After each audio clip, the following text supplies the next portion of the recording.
E agora vamos conversar com o cardiologista, o Dr. Daniel Sarquis. Olá, seja bem-vindo, boa tarde. Boa tarde. Vamos falar hoje um pouquinho, sobre inflamação crônica, intoxicação. Vamos falar um pouquinho, fala pra gente. Vamos lá. Primeira coisa, inflamação. O que é isso, né? Quando a gente se corta, fica vermelho, fica dolorido, né? Aquela região fica demasiada, fica inchada. Isso é uma inflamação aguda. Tá. É uma inflamação que é importante para o organismo. Mostrou que ali teve alguma coisa que não foi bacana para aquele corpo e aí ele precisa ser restabelecido. Com essa inflamação, começa a chegar células. Essas células são para começar a regenerar aquele tecido, proteger ele contra infecções. Isso é uma forma do corpo se proteger com esse tipo de inflamação que é aquela aguda. Quando e a outra é a crônica, né? Crônica, e aí? Quando a gente entra numa inflamação crônica, as coisas começam a mudar. Primeiro tem que ver, é uma inflamação crônica porque era aguda e continuou crônica, a gente tem que tratar isso com alguma medicação, enfim. Tem que um médico às vezes ter necessidade de avaliação. Mas também existe uma outra, que é essa sim que a gente vai falar mais hoje, que é a inflamação crônica estéril, ou seja, não tem infecção. É uma inflamação crônica estéril. Mas como que funciona? Como é que funciona isso? Existem muitas coisas no meio ambiente, na alimentação, no nosso dia a dia, que causam inflamações no nosso corpo, sem ser essa questão de infecção, né? Por exemplo, eu não tenho doença celíaca. Eu, teoricamente, posso comer trigo, glúten. Eu fiz um exame agora de intolerância alimentar e veio que eu tenho uma intolerância a esse tipo de alimento.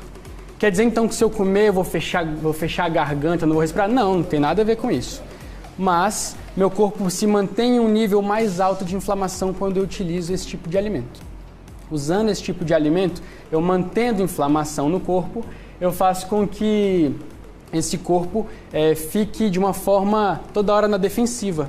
Ficando na defensiva, eu aumento o risco de doenças. Entende?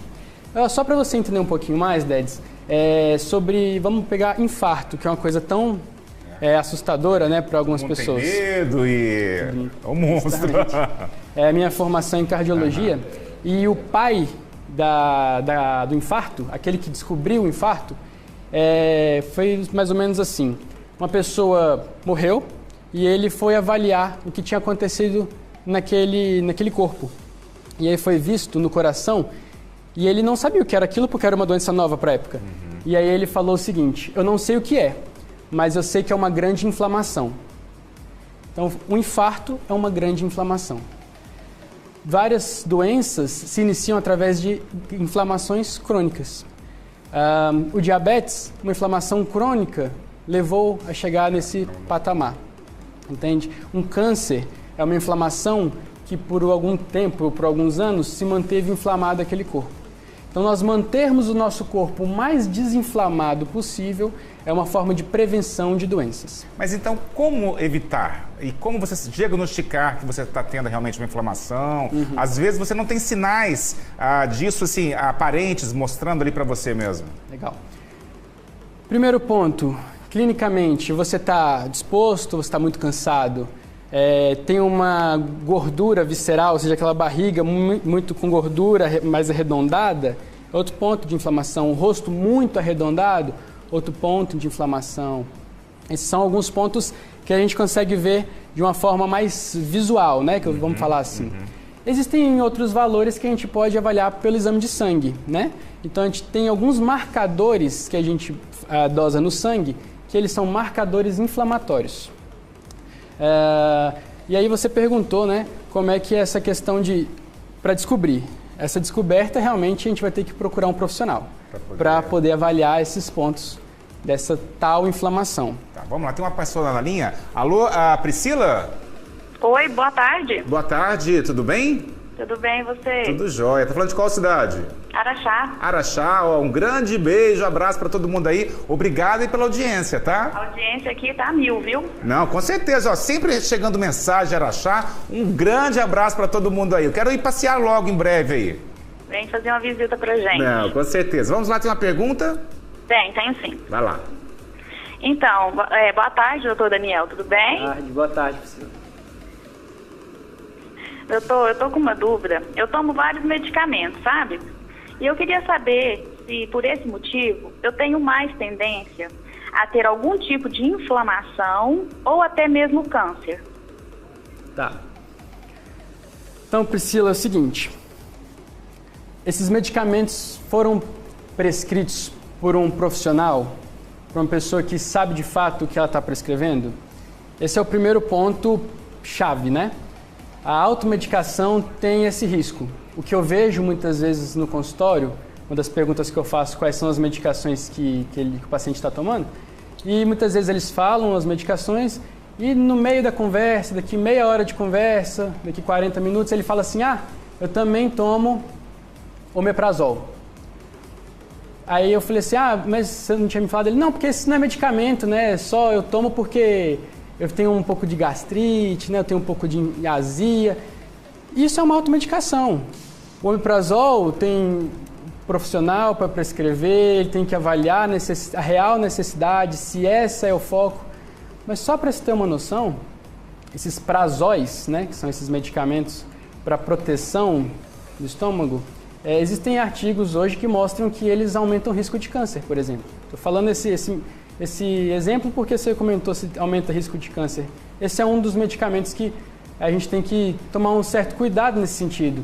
Não é porque não precisa de uma receita para comprar lá no balconista da farmácia que a gente deve comprar de qualquer forma esse medicamento. Não, valeu. Priscila, obrigadão aí, valeu todo mundo de Araxá participando ao vivo com a gente. E olha, se você tem uma pergunta, quer participar, mande pra gente um WhatsApp, tá? Para o 9988-70-113 com seu nome e telefone. Não sabe mandar o WhatsApp, tá aí sem telefone, sem celular, smartphone? Então, faça uma ligação pra gente que a produção vai retornar pra você, tá? E aí você pode participar daqui a pouquinho da Forca, tem também o Enigma do Dia, que as pistas já estão aparecendo aí na sua telinha, e você também pode falar ao vivo e fazer suas perguntas para o Dr. Daniel Sarquis, que está aqui com a gente, tá? Agora sim, essa questão da inflamação é um assunto que as pessoas não falavam muito, né? E hoje ele já começa a criar mais um buchicho, digamos assim. Nedes, o que acontece? Essa medicina integrativa, que vê a pessoa como um todo, avaliando desde esses pontos da prevenção até o cuidado, ele não era tão evidenciado porque o foco por muito tempo na medicina foi a tratativa e não a preventiva, né? Então, depois que a coisa estava ali complicada, que aí ia tratar. Justamente. Hoje, antes de ter o problema, você tem que cuidar, né? A medicina cuidava muito do foco na doença. E agora a gente está tentando trazer uma diferença, que é o foco na saúde, para não ter que chegar na doença. De forma alguma, aquele que trata a doença está errado. São simplesmente momentos diferentes de tratamento. Tá. E a gente falou também assim, na abertura do programa sobre intoxicação crônica. O que é? Existem certos tóxicos, né, no meio ambiente que fazem com que nós fiquemos intoxicados. Chumbo, alumínio. Então, a panela da nossa casa muitas vezes é de alumínio. Esse alumínio é um metal pesado. É um metal que nós vamos absorvendo ele durante longos anos da vida e que em algum momento pode trazer algumas complicações. Nossa, então, olha, este vai ser um tema polêmico, né? Porque realmente aí, olha, tem várias coisas. Uma panela pode causar problemas pra gente. Então, assim, fica ligadinho que daqui a pouquinho o Dr. Daniel Sarquis vai voltar com a gente aqui, ó. Sarquis, cardiologista, que está falando sobre vários assuntos, falando sobre inflamação e a intoxicação crônica agora, né? Ele estava falando sobre o caso de uma panela de alumínio que pode causar problemas para a saúde? Ao longo do tempo, a utilização de materiais que liberam alumínio podem ser prejudiciais à saúde. Por exemplo, também leite, que tem aquela embalagem de alumínio por dentro, aqueles sucos de caixinha, que tem aquela embalagem de alumínio por dentro, barrinha de cereal é alumínio. Então, assim, a gente está em exposição a alumínio a grandes momentos da nossa vida, muitos momentos, né? E essa contínua contato com esse produto pode causar, sim, intoxicações. Por isso que hoje a gente tem, assim, crescendo cada vez mais os produtos e alimentos orgânicos? Olha, você falou a melhor parte do que acontece. a utilização de alimentos orgânicos, de fato, é a melhor opção para a gente tentar manter um corpo mais alcalino, ou seja, um corpo menos ácido, consequentemente um corpo menos inflamado. É isso mesmo.